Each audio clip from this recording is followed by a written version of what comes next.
Good morning बच्चों। हम पढ़ रहे हैं लेसन नंबर 1 रासायनिक विज्ञान की मूल अवधारणा। ये लेसन नंबर 1 का 13वां वीडियो है। इसमें पढ़ेंगे हम डाल्टन का परमाणुवाद का सिद्धांत। इससे पहले हमने पढ़े रासायनिक संयोजन के नियम। रासायनिक संयोजन के नियम 4 होते हैं, ठीक है। तो कौन कौन से हैं? द्रव्यमान संरक्षण का नियम है, स्थिर अनुपात का नियम है, गुणित अनुपात का नियम है और गैलोसेक का आयतन संबंधित नियम है। ये चारों नियम मैंने आपको अच्छी तरह से समझा दिए हैं भाई, ठीक है। वीडियो देख लेना आप, इससे पहले वाला वीडियो देख लेना और कुछ भी समझ नहीं आता कमेंट कर देना या फिर आप व्हाट्सएप पर डाल देना क्वेश्चन लिखकर या फिर कॉल कर लेना आप, ठीक है भाई। तो अब पढ़ेंगे हम डाल्टन का परमाणुवाद का सिद्धांत।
के रासायनिक गुणधर्म भी समान होते हैं। आकार, आकृति और द्रव्यमान संख्या समान होती है। विभिन्न तत्वों के परमाणु भी विभिन्न तत्वों के परमाणु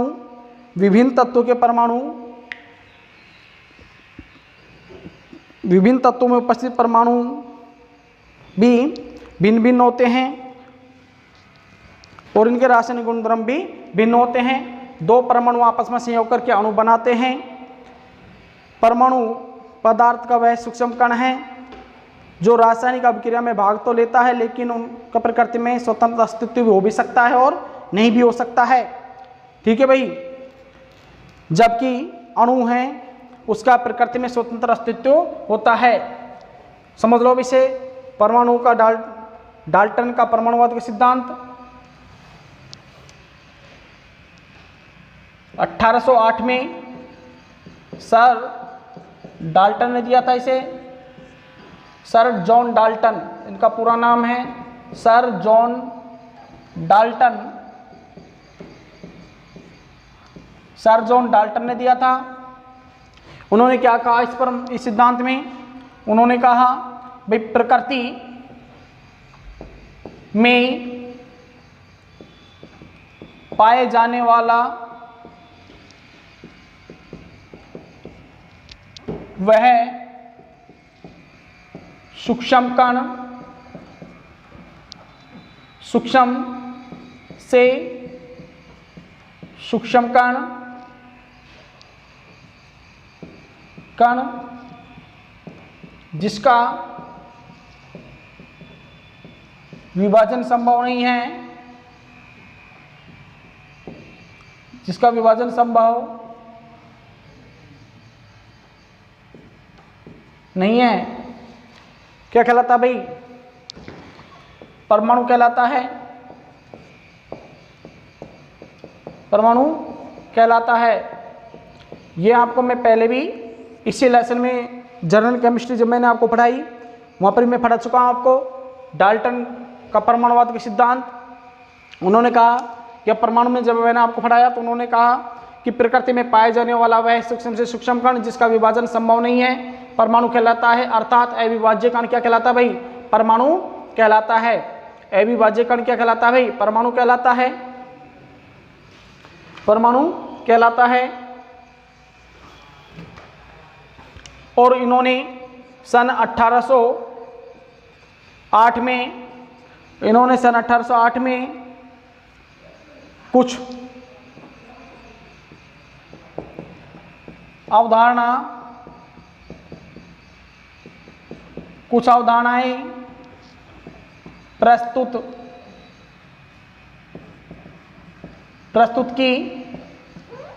अवधारणाएं प्रस्तुत की जिन्हें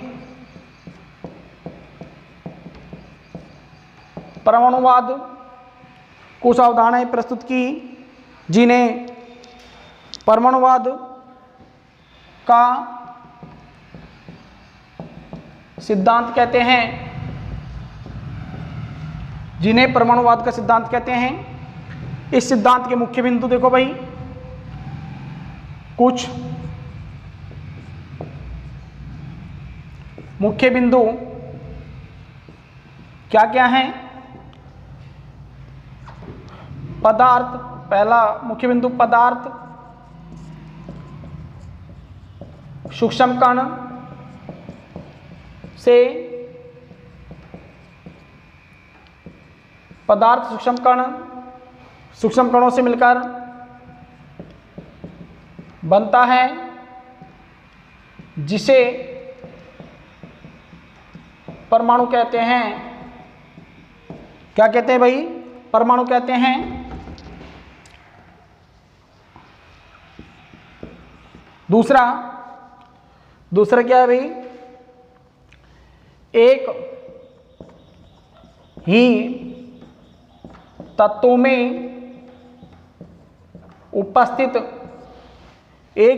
में उपस्थित सभी परमाणु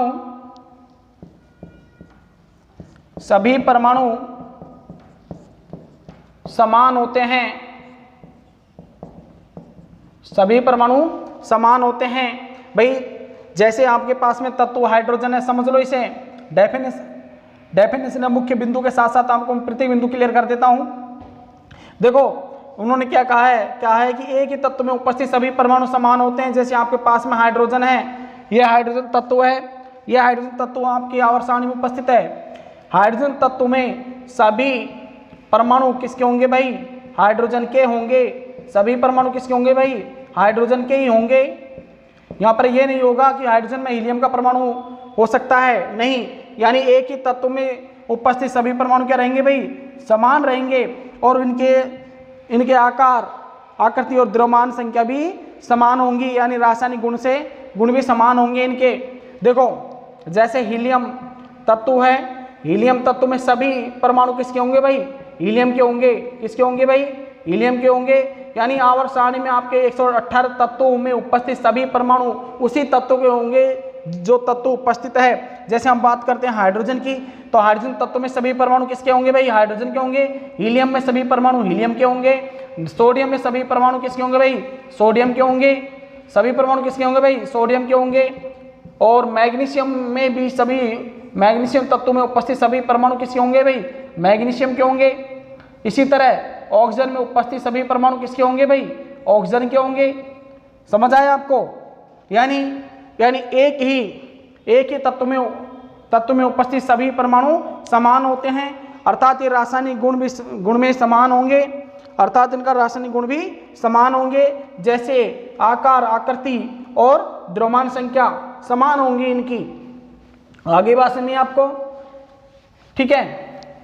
तो आगे देखो नंबर 3, भिन्न भिन्न तत्वों में उपस्थित सभी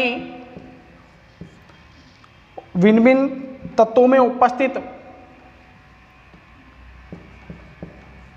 भिन्न भिन्न तत्वों में उपस्थित परमाणु भी भिन्न भिन्न होंगे, इनके रासायनिक गुण भी भिन्न भिन्न होंगे, इनके रासायनिक गुण भी भिन्न भिन्न होंगे। क्लियर भाई। नंबर 4, दो परमाणु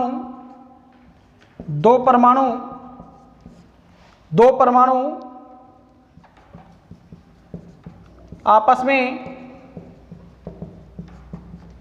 संयोग कर अणु बनाते हैं। जैसे मैंने आपको बताया था, अणु पढ़ाया था जब मैंने आपको जनरल केमिस्ट्री पढ़ाई थी, जब मैंने आपको बताया कि हाइड्रोजन परमाणु हाइड्रोजन संयोग कर क्या बनाते हैं भाई, अणु, हाइड्रोजन का अणु बना। इसी तरह ऑक्सीजन संयोग कर क्या बना भाई, ऑक्सीजन का अणु बना। इसी तरह नाइट्रोजन से संयोग कर नाइट्रोजन का अणु बना। तो समझ आ गया होगा भाई आपको कि दो परमाणु आपस में संयोग कर अणु बनाते हैं। अब यहाँ पर मैं आपकी एक बात और क्लियर कर दूं, सोचने की बात है। यहाँ पर एक क्वेश्चन उठता है कि भाई अणु बनते क्यों हैं, अणु क्यों बनते हैं। इस बात को आप समझ लो कि अणु क्यों बनते हैं, समझो इसे। आपको पता है कि कोई भी परमाणु है उसका प्रकृति में स्वतंत्र अस्तित्व हो भी सकता है और नहीं भी हो सकता है। अधिकांश परमाणुओं का स्वतंत्र अस्तित्व नहीं होता है, बहुत कम ही परमाणु हैं जिनका प्रकृति में स्वतंत्र अस्तित्व होता है। जैसे हम बात करते हैं कि दो परमाणु आपस में संयोग कर अणु बनाते हैं। अब अणु बनते क्यों हैं, सोचने की बात है, क्वेश्चन उठता है यहाँ पर कि अणु बनते क्यों हैं। जैसे आप कहोगे सर कि हाइड्रोजन ने क्रिया की, यानी हाइड्रोजन और हाइड्रोजन संयोग किया तो हाइड्रोजन का अणु बना। क्या बना भाई, हाइड्रोजन का अणु बना। तो आपको ये बात समझनी है यहाँ पर, और ये लेसन नंबर 4 में भी रासायनिक बंध में हम पढ़ेंगे इसे कि अणु का निर्माण क्यों होता है। अणु का निर्माण होता है अपना अष्टक पूर्ण करने के लिए। कोई भी परमाणु स्थायी होना चाहता है परमाणु। अब स्थायी होने के लिए क्या करना होगा, उसको उत्कृष्ट गैस जैसा विन्यास प्राप्त करना होगा उसे। अब उत्कृष्ट गैस जैसे विन्यास कब प्राप्त होगा उसे, या तो वो परमाणु इलेक्ट्रॉन त्याग दे या इलेक्ट्रॉन ग्रहण कर ले। आपको पता है कि हाइड्रोजन है भाई, हाइड्रोजन का इलेक्ट्रॉन 1, यानी इसका इलेक्ट्रॉन विन्यास हम देखते हैं तो 1s1। इसके प्रथम कोष में 1 इलेक्ट्रॉन है, और दूसरा हाइड्रोजन ये रहा, इसका इलेक्ट्रॉन 1s1। अब ये हाइड्रोजन के अंतिम कोष में 1 इलेक्ट्रॉन है। इसकी परमाणु संरचना हम देखते हैं तो इसके अंतिम कोष में 1 इलेक्ट्रॉन और इसके अंतिम कोष में भी 1 इलेक्ट्रॉन है। अब इसे हीलियम के जैसे विन्यास प्राप्त करने के लिए, यानी आपको पता है कि हीलियम क्या है भाई, हीलियम का परमाणु क्रमांक 2, परमाणु भार 4। यहाँ पर इसका इलेक्ट्रॉन विन्यास 1s2। आपको पता है कि हीलियम है जो उत्कृष्ट गैस है, वर्ग नंबर 18 में होती है। हीलियम कौन से वर्ग में उपस्थित होती है, वर्ग नंबर 18 में होती है। यानी जितनी भी उत्कृष्ट गैस हैं सब कहाँ पर है भाई, helium, neon, argon, krypton, xenon और रेडॉन कहाँ पर है भाई, ये वर्ग 18 में हैं। ये सभी क्या हैं, उत्कृष्ट गैस हैं। ये उत्कृष्ट गैस टोटल कितनी है भाई, 6 हैं। उत्कृष्ट गैस कितनी है भाई, 6। हीलियम भी उनमें से एक है। कोई भी परमाणु अपने समकक्ष यानी अपने आवर्त में उपस्थित या उससे पहले उपस्थित उत्कृष्ट गैस जैसे विन्यास प्राप्त करने चाहते हैं वो, या हम कहें कि कोई भी परमाणु है वो उत्कृष्ट गैस जैसे विन्यास प्राप्त करना चाहते हैं। अब उत्कृष्ट गैस जैसे विन्यास कब प्राप्त होगा उनको, या तो इलेक्ट्रॉन त्याग दें या इलेक्ट्रॉन ग्रहण कर लें, अब ये हाइड्रोजन है, इसके अंतिम कोष में 1 इलेक्ट्रॉन, इस हाइड्रोजन के पास भी अंतिम कोष में 1 इलेक्ट्रॉन। मैं इसको ऐसे दिखा दूं ये हाइड्रोजन का इस हाइड्रोजन का ये इलेक्ट्रॉन है और इस हाइड्रोजन का ये इलेक्ट्रॉन है। ये हाइड्रोजन इस दूसरे हाइड्रोजन को अपना इलेक्ट्रॉन दे दे तो इसका इलेक्ट्रॉन कितने हो गए भाई? 2। इसका विन्यास उत्कृष्ट हो गया यानी हीलियम के समान हो गया। इसका विन्यास भी किसके समान हो गया? हीलियम के समान हो गया। और आपको पता है कि एक इलेक्ट्रॉन दूसरे इलेक्ट्रॉन से साझा करता है, यानी एक परमाणु दूसरे परमाणु से इलेक्ट्रॉन का साझा करते हैं तो उसमें जितने इलेक्ट्रॉन का संयोग होता है उसी प्रकार का बंध का निर्माण होता है। एक बंध जब बनता है संयोजक बंध, उसमें एक इलेक्ट्रॉन होता है, सॉरी एक परमाणु का इलेक्ट्रॉन तो ये रहा और दूसरे का ये रहा, यानी एक संयोजक बंध में 2 इलेक्ट्रॉन होते हैं। यानी यहाँ पर ये हाइड्रोजन बना और हाइड्रोजन का ये अणु बन गया। यानी हाइड्रोजन अपने दूसरे हाइड्रोजन परमाणु से इलेक्ट्रॉन का साझा कर सहसंयोजक बंध का निर्माण करते हैं। जब सहसंयोजक बंध का निर्माण हो जाता है तो अणु का निर्माण भी हो जाता है। यानी हाइड्रोजन हाइड्रोजन संयोग कर क्या बनता है भाई? हाइड्रोजन का अणु बन जाता है। इसी प्रकार हम ऑक्सीजन की बात करते हैं। ऑक्सीजन का परमाणु क्रमांक 8, परमाणु भार 16, इलेक्ट्रॉन विन्यास देखो इसका 1s2 2s2 2p4, कितने इलेक्ट्रॉन हो गए भाई? 8। यानी बाह्यतम कोश में इलेक्ट्रॉन की संख्या कितनी है? 6। देखो तो ये इसका नाभिक पहला कोश और ये दूसरा कोश। पहले कोश में 1 इलेक्ट्रॉन, सॉरी पहले कोश में 2 इलेक्ट्रॉन, दूसरे कोश में 6 इलेक्ट्रॉन।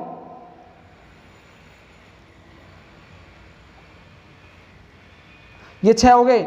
यानी इसका अष्टक पूर्ण नहीं हुआ अब भी। इसको कितने इलेक्ट्रॉन की आवश्यकता है? 2 इलेक्ट्रॉन की आवश्यकता है। जब टोटल कितने इलेक्ट्रॉन हो जाएंगे?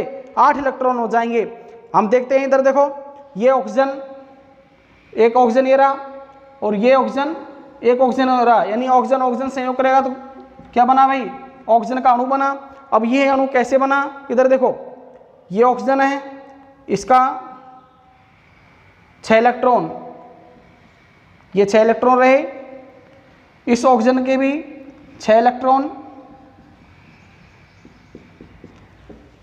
ये ऑक्सीजन अपने इलेक्ट्रॉन 2 इलेक्ट्रॉन इस ऑक्सीजन को दे दे तो इसका अष्टक पूर्ण हो गया, और 2 इलेक्ट्रॉन इस ऑक्सीजन को दे दे तो इसका अष्टक पूर्ण हो गया।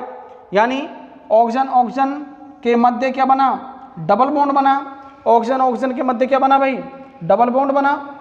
तो ये बना O2। यानी एक ऑक्सीजन दूसरे ऑक्सीजन से कैसे बंध से जुड़ा होता है? डबल बॉन्ड से जुड़ा होता है। तो समझ आ गया आपको कि 2 परमाणु आपस में संयोग कर अणु बनाते हैं। लेकिन अणु बनता क्यों है?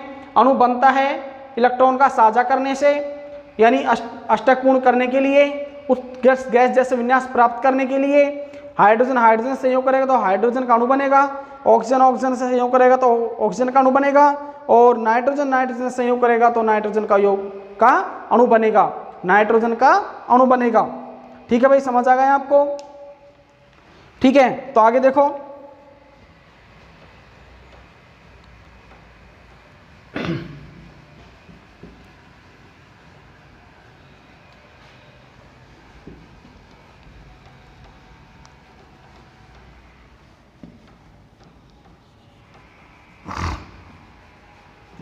आगे देखो, नंबर 5, पांचवा बिंदु क्या है? पांचवा बिंदु है कि परमाणु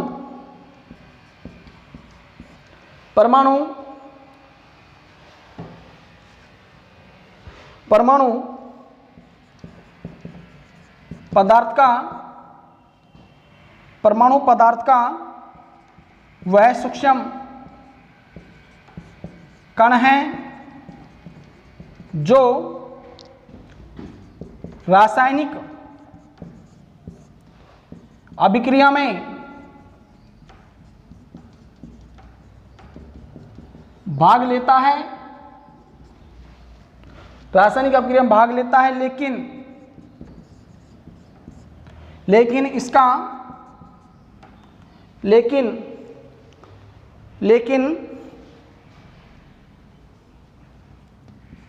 उसका प्रकृति में स्वतंत्र अस्तित्व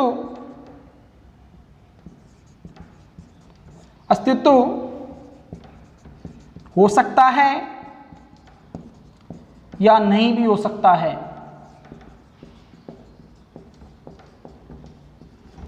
समझ आया भाई कि परमाणु पदार्थ का वह सूक्ष्म कण है जो रासायनिक अभिक्रिया में भाग तो लेता है, लेकिन उसका प्रकृति में ही स्वतंत्र अस्तित्व हो भी सकता है और नहीं भी हो सकता है। मैं ये कहता हूँ कि भाई ज़्यादातर परमाणुओं का स्वतंत्र अस्तित्व नहीं होता है, यानी कुछ ही परमाणु हैं जिनका प्रकृति में स्वतंत्र अस्तित्व होता है। बात समझ में आ गया आपको?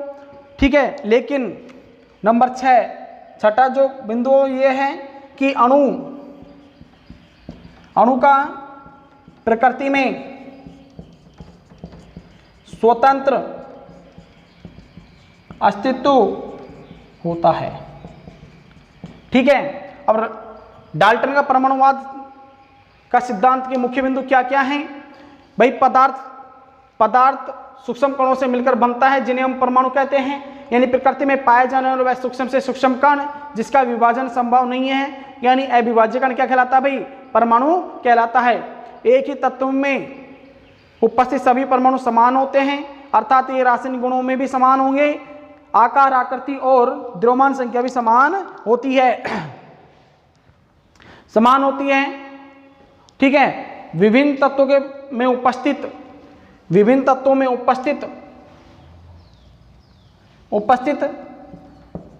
परमाणु भी भिन्न भिन्न होते हैं।